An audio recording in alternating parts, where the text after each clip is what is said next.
London থেকে রওনা হইলাম, বাংলাদেশে আসব। বিমানবন্দরে আইসা দেখি আমাদের বাংলাদেশের বহুত বড় একজন লিডার সুরঞ্জিত সেন গুপ্ত বাবু আমার দেখেই দূর থেকে ডাক দিয়া কয়, মাওলানা সাহেব। আমি তো দেখে, দাদা কি খবর, আপনি কই থেকে? বলে আমি তো আমেরিকার থেকে আসছি। কোন ফ্লাইটে? বলে এমিরাত। বলে আমারও তো এমিরাত। বলে ঠিক আছে, তাইলে দুইজন একসাথেই যাই। বিমানে উঠে বসার পরে আমারে বলতেছে, পাইলাম আপনারে, খুব ভালোই হয়েছে। আপনারা তো আমাদেরকে মনে করেন ফি নারি জাহান্নামা খালিদিনা ফিহা। সুরঞ্জিত বাবু আমাকে বলে ফি নারি জাহান্নামা খালিদিনা ফিহা। আমি শুই না তো মাথায় হাত দিয়ে রয়েছি, কোরআনের আয়াতে মুখস্থ। লন্ডন থেকে বাংলাদেশ পর্যন্ত আসতে সুরঞ্জিত বাবু আমার সাথে কথাবার্তার মধ্যে অন্তত কম করে হইল 10 বার ইনশাআল্লাহ কইছে। কিসের প্রমাণ? এক ডাক্তার আমার চিকিৎসা করে, ডাক্তার হিন্দু। ফোনটা করা মাত্র আসসালামু আলাইকুম রহমতুল্লাহ। গত 2-3 দিন আগে আসছে আমার দেখতে, আয়েশা বলতেছে, হুজুর আমি যে ওষুধ আপনাকে দিয়েছিলাম তাতে কি আল্লাহ রহমত করছে? আরে শুনে, একটু পরে আমি যখন আমার খালাত বললাম, সে ওইটা বলছে, হুজুর আমি এখন আপনাকে আরো 2-3টা ওষুধ দেব, ইনশাল্লাহ আপনি ভালো হয়ে যাবেন। একটু পরে আমাকে বলতেছে, হুজুর একটু পানি খাইতে পারি? পানি কার বাসা? হিন্দুরা কি পানি কয়? কিছুক্ষণ পরে আমারে ডাক দিয়ে, হুজুর এজাজত দিলে উঠতে পারি? এজাজত কার ভাষা? আর হুজুর এখন আমি ওই এজাজত শব্দটা শুই না, তাকে আমি ধরলাম, ধরে বললাম যে ডাক্তার সাহেব আপনি তো সনাতন ধর্মের মানুষ, আপনার মুখ থেকে যে সমস্ত শব্দগুলি বের হলো এইগুলি তো আপনাদের সনাতন ধর্মের শব্দ না। সে আমার চেহারার দিকে তাকায় বলে, হুজুর দেশটা মুসলমানের, আপনাদের সাথে চলতে চলতে মুসলমানের শব্দ মুখ থেকে ব্যবহার হয়ে গেছে। আর জোরে বলুন দেশটা কার? আর জোরে বলতে হবে দেশটা কার? মুসলমানেরা, যে দেশে ইসলামের এই সব প্রমাণ, এই দেশ থেকে ইসলামকে উৎখাত করা, ইসলামী রাজনীতি উৎখাত করা কোন শক্তির পক্ষে সম্ভব হবে না, হবে না, হবে না।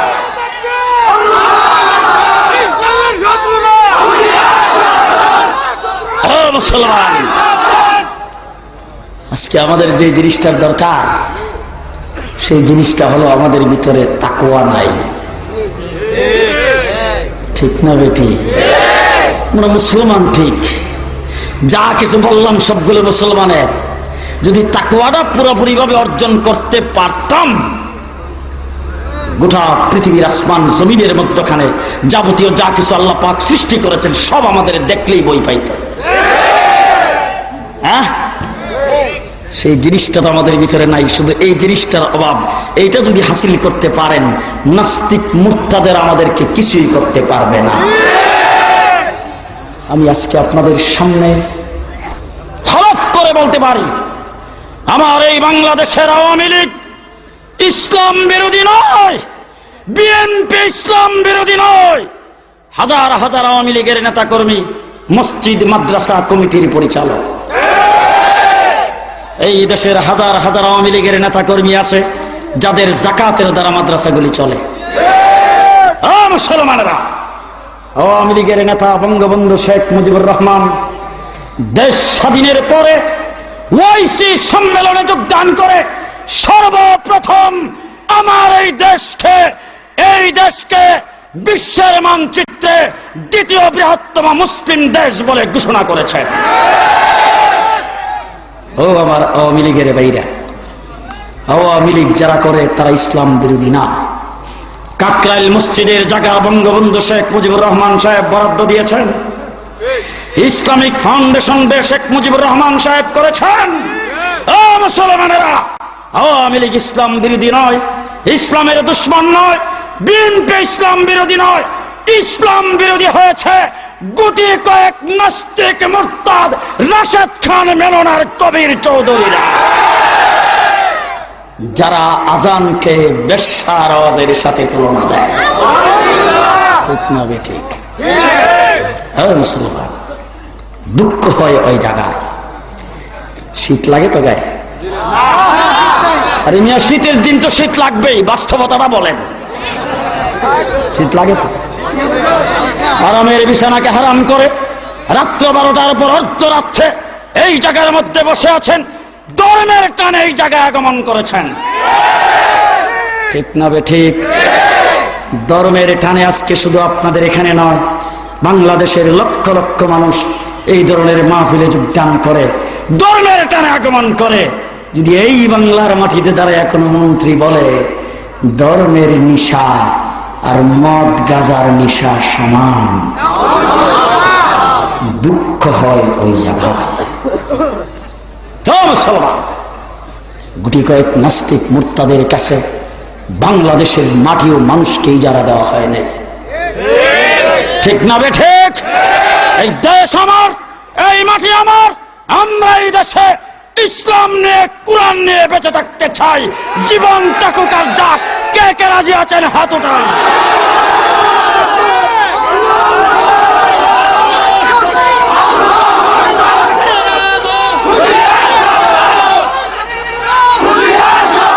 মুসলমানেরা, আমরা তো ওই জাতি, যেই জাতিকে আফ্রিকার জঙ্গলের পশু পাখিরা পর্যন্ত বই করেছেন, ঠিক না বে ঠিক?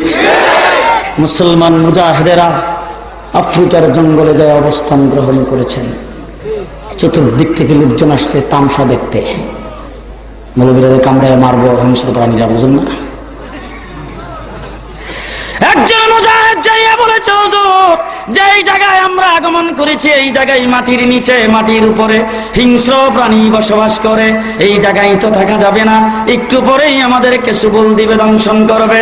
কমান্ডার ডাক দিয়ে বলে, আসো ওদিকে একটা উঁচা জায়গার উপর দাঁড়াইয়া হিংস্র প্রাণীদের উদ্দেশ্যে বক্তৃতা করব। আশেপাশের লোকজন মৌলবীর মাথাটা খারাপ হয়েছে পুরো তালে।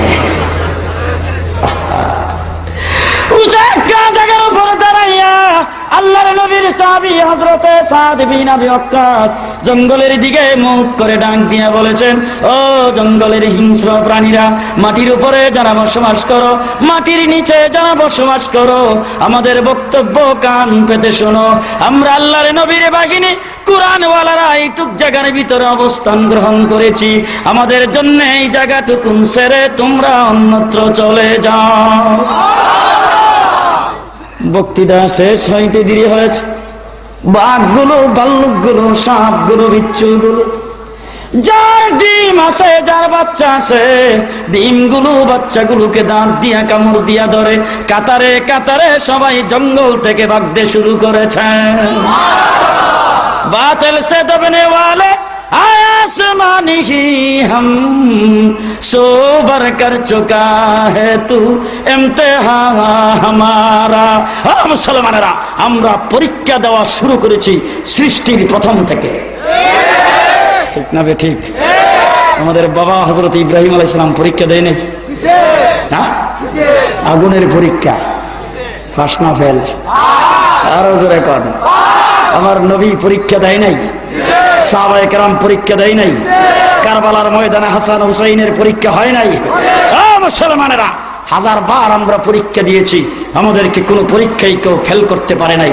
ইনশাআল্লাহ সুম্মা ইনশাআল্লাহ সামনেও যদি পরীক্ষার সুযোগ আসে, মুসলমান পরাজিত হবে না। ইরাক যখন বিজয় হয়েছে, ইরানের মুসলমানেরা অগ্নি পূজক। হযরত সাদ বিন আবি ওয়াক্কাস রাদিয়াল্লাহু তাআলা আনহু ইরানের রাষ্ট্রপ্রধানের কাছে খবর পাঠাইছে, আমরা আল্লাহর নবীর বাহিনী কোরআন নিয়ে তোমার রাষ্ট্রে আগমন করতেছি।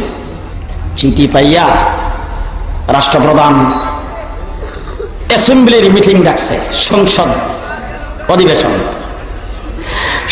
অধিবেশন, মন্ত্রী পরিষদের মিটিং।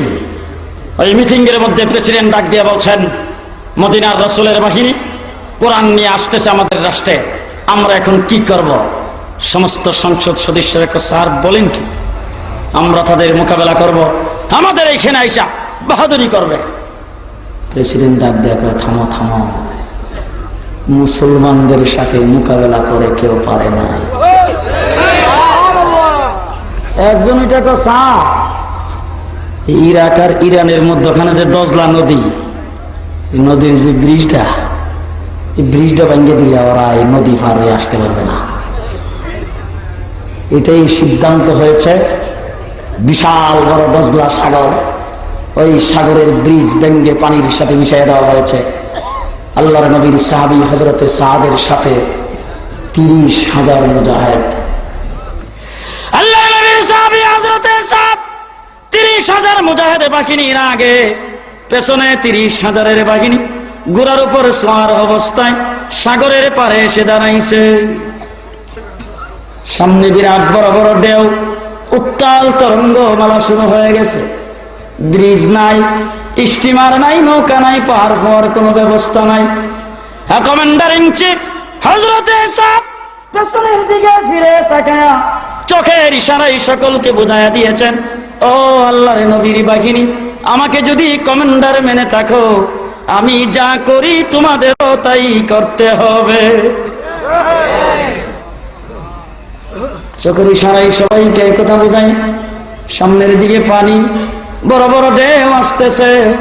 আল্লাহর নবীর সাহাবী হযরতে সাদ আল্লাহু আকবার বলে নিজের ঘোড়াটাকে উত্তাল তরঙ্গ মালার উপর দিয়া দৌড়ানি দিয়েছেন। কয় হাজার? 30,000-এর বাহিনী সকলে পানির উপর দিয়া ঘোড়া দৌড়াইতে আরম্ভ করেছেন। 30,000-এর বাহিনী ঘোড়া দৌড়াইয়া পানির উপর দিয়া যখন আগমন করতেছে, ইরানের বাহিনী সাগরের কিনারে দাঁড়াইছিল মোকাবেলা করার জন্য। তাদের হাতের অস্ত্র শস্ত্র সব ছেড়ে দিয়ে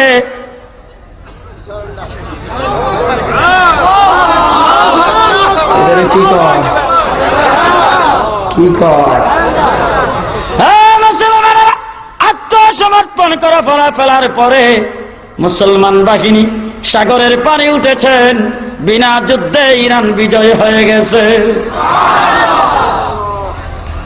মুজাহিদ বাহিনীর কমান্ডার সবাইকে ডাক দিয়ে জিজ্ঞাসা করেছে, ও মুজাহিদ বাহিনী, তোমরা যে এত বড় উত্তাল তরঙ্গমালার উপর দিয়া এত বড় সাগর পাড়ি দিয়ে আসলাম, রাস্তায় তোমাদের কোনো অসুবিধা হয়েছে কিনা? সবাই ডাক দিয়া বলে, না হুজুর, আমাদের কোনো অসুবিধা হয় নাই। আমরা যখন সাগরের মধ্যখানে আইসা ঘোড়া দৌড়াইতেছিলাম, আমাদের কাছে মনে হয়েছে মক্কা মদিনার সেই মরুভূমির উপর দিয়া যেন ঘোড়া দৌড়াইতেছি। একজন মুজাহিদ যায় বলে, হুজুর, আমার একটা মাটির পাত্র ছিল, পানি পান করতাম, কইজের উপরে গেছে। কমান্ডার ডাক দিয়া বলে, আসো দেখি সাগরের কিনারে যায় দেখি। সাগরের কিনারে যায় দেখে পানির ঢেউয়ে ভাসাইয়া সাগরের কিনারে ওই মাটির পাত্রটাকে তুলে ধরেছেন।